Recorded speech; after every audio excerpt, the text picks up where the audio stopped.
We finally have new information on the next Assassin's Creed title, which recently received a new cinematic trailer, Assassin's Creed Shadows, formerly known as Assassin's Creed Codename Red. Launching on November 15th for Xbox Series X and S, PS5 and PC worldwide, it's an open-world action RPG in the vein of Assassin's Creed Origins, Odyssey, and Valhalla. However, Shadows sets itself apart in several ways, including the setting of, at long last, after so many years and the success of Ghost of Tsushima, feudal Japan. Though it didn't showcase any gameplay yet, the event on June 10th seems likely for the same. The publisher revealed extensive new information. Here are things you need to know. Story and setting. Set in the late Sengoku era, late 16th century Japan is in a bit of an upheaval, with historical figures like Oda Nobunaga rising to power after the Warring States period, extensive social reforms, and the threat of the black ships that would play a role in the Bakumatsu. The protagonists are Naoe from Iga, the daughter, albeit fictional, of the legendary Fujibayashi Nagato, and Yusuke, the legendary samurai who arrived in Japan as a slave and would subsequently serve Nobunaga. Their paths cross when Naoe's province is attacked for a second time by Nobunaga's forces in 1581 and burned to the ground. Yasuke had a hand in that, but it's unclear if he's okay with his current path. Of course, we get our answer later when the two seemingly meet and agree to work together, becoming shadows that serve the light. Towards what purpose is ultimately unknown, but ushering in a new era for Japan and freeing it from oppression is a key part, especially when Naoe becomes a member of the assassin unit. Main characters. The backgrounds of Naoe and Yasuke are as different as their playstyles. Trained as a shinobi, Naoe is all about sneaking around, slinking in the shadows, using tools like shurikens and smoke bombs, and assassinating targets silently. She's the only one with the hidden blade, which makes sense given her shinobi training, and she can slink in the rafters to set up assassinations. As for those who favor non-lethal means, they can unlock abilities to knock out their foes. Personality-wise, Naoe is determined but compassionate, ruthless when assassinating targets, yet sympathetic to those affected by the war.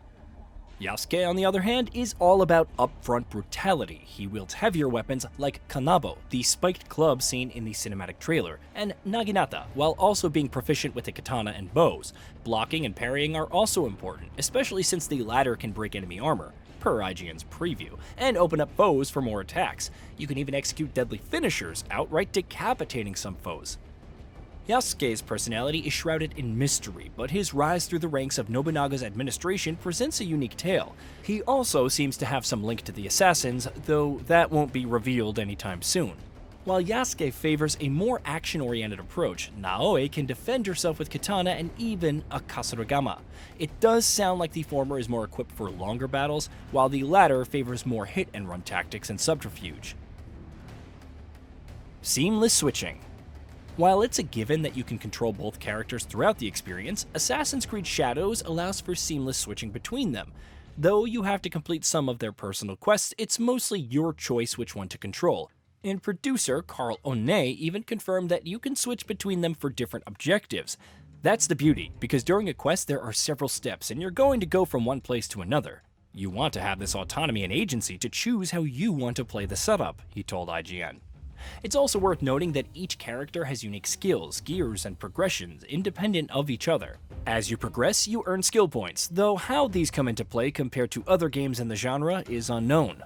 Hopefully, this doesn't lead to cases where you play as Yasuke for an extended period and find yourself underleveled when shifting back to Naoe. Scale similar to Origins. If you've seen the map for Assassin's Creed Valhalla or Odyssey, you'll have noticed the overwhelming number of tasks to complete. While Shadows isn't going to go as bonkers with its world, creative director Jonathan Dumont told IGN that it's similar in scale to Assassin's Creed Origins.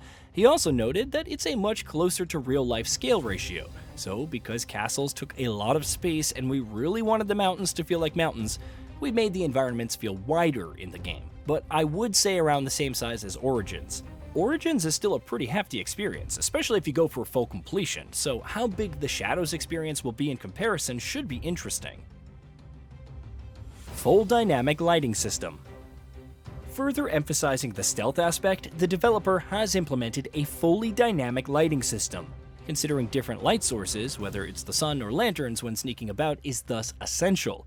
Naoe can snuff out some sources like lamps to fade into the shadows and remain invisible, but it's a detail that will make you consider how to go about your routes. Parkour and Grappling Hook. Another advantage that Naoe possesses is her agility, which allows her for parkouring through environments. While the developer didn't provide too many details on how it's improved over other games in the genre, besides stating that it goes hand in hand with the stealth experience, Dumont did confirm a grappling hook. It's also physics-based, which means there's a little bit of improbability sometimes when using it. While it poses some risk, it's also good for pulling off assassinations. Duels and Destruction. Stop us if you've heard this before. Encounters with a mini-boss type of fighter, as Benoit describes it, that feel like a duel as you exchange blocks, parries, dodges, and whatnot. It sounds vaguely Ghost of Tsushima-esque, particularly with the boss-style enemies, but we'll reserve judgment for now. However, there is an emphasis on environmental destruction in Shadows, with the developer making many objects destroyable or sliceable. Depending on the weapon used, the damage inflicted differs. This could have some interesting implications, especially since Naoe can assassinate targets through paper doors. Maybe Yasuke can do something similar with wooden doors, like in the cinematic trailer, breaking them and knocking down any enemies lurking behind, or shooting through thinner material with arrows. Seasons. Seasons are another big aspect to consider in missions. As the campaign progresses, the season will shift to spring, summer, fall, and winter. This can influence your infiltration opportunities. If it's spring, there's tall grass and heavy bushes to hide in. Summer allows for diving into a lake and traversing beneath its surface.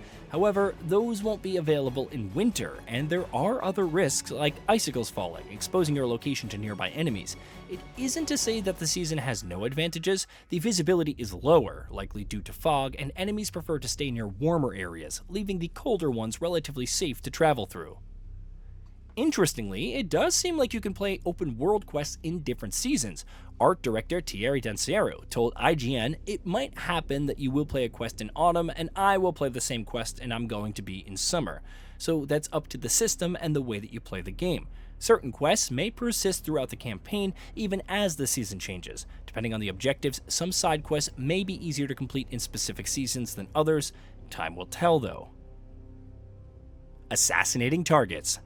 There is a campaign with its own objectives to complete, but Shadows seems to offer a more free-form structure to its core gameplay, which revolves around assassinating different targets. Quests will provide hints about their location, but they can be assassinated in the order you choose. Benoit even teases that players may encounter some targets without really knowing about them before.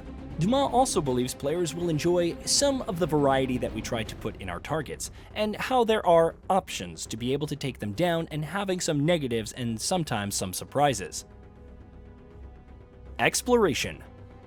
There's still a lot unknown about the areas players will traverse, from the different mission objectives to the nature of the targets they're hunting. However, one interesting change is how synchronization points will function. Instead of showcasing several new markers denoting new points of interest, they'll instead highlight locations worth investigating. As such, they serve less as a means for populating your map with icons and more like vantage points to scope your environment. Of course, while there don't seem to be towers you can climb up to these vantage points to synchronize as usual. Another intriguing aspect about venturing through the world is how each character's status plays a part. Naoe can either stay out of sight or disguise herself like a peasant, which attracts different reactions. Since Yasuke is a samurai, passersby will bow and show their respect. Depending on who you play, some characters will have different expectations. Relationships. Some characters may favor speaking to Naoe over Yasuke, and vice versa, but each can establish unique relationships. As the developer explains, they don't always feel the same way about people, nor do people always feel the same way about them. While it also teased romances, players can expect a multitude of relationships throughout the game. It's also pretty heavily implied that the characters will grow older throughout the story, which could mean experiencing different historical events. Our money is on the Bakumatsu because it makes too much sense given the years. Spy Network. Though part of a larger unit, Naoe and Yasuke can cultivate a spy network that provides information on their targets. Recruiting allies is also possible as they can assist in missions with their unique abilities. However, it should still offer a worthwhile side activity as you interact with different characters, discover their abilities, and prepare to hunt down your targets. Hideout. Akin to the settlement system in Valhalla, players get their own customizable hideout. It houses one shinobi league and can be used to train the crew, likely referring to the allies recruited. You can also change its layout, decorate, and accessorize, or simply interact with other characters and craft gear. How vital it will be to the experience and what role it plays in the story remains to be seen. But if Valhalla is any indication, it could be a means to add post-launch limited time events and new activities. Dungeons. Dungeons are a thing in Assassin's Creed Shadows, and the historical castles will be the centerpiece for them. Game director Charles Benoit says, "The way that we built it, it's a level designed by itself. It's so big, it's like an adventure each time you go in the castle." Of course, the word centerpiece seemingly implies that there will be optional dungeons that players can explore as well. They might be entirely different from said styles and offer a unique experience. Maybe it's just conjecture, but it's an exciting possibility. Online only. Unfortunately, the title is online only, a feature that was optional for Assassin's Creed Valhalla. That's not even the worst part though. As discovered by Wario64 on Twitter, physical copies state loud and clear on the front that internet connectivity is required to install the game. What happens if you don't have a connection, or even worse, when servers go down for whatever reason? Your guess is as good as ours, but given the developer's behavior with delisting and outright deactivating the crew, it's something to be cautious about. Photo mode. Briefly mentioned but still worth noting is the confirmation of photo mode, which is seemingly available at launch. The developer hasn't offered any details on this outside of having different filters. Nevertheless, considering these sites and how picturesque Japan can be, it makes sense to have it ready out of the box. Hey, did you know that we at GamingBolt upload new videos every day? Stick around, drop a like, subscribe, and hit that bell, and let us know what kind of content you'd like to see in the future with a comment below.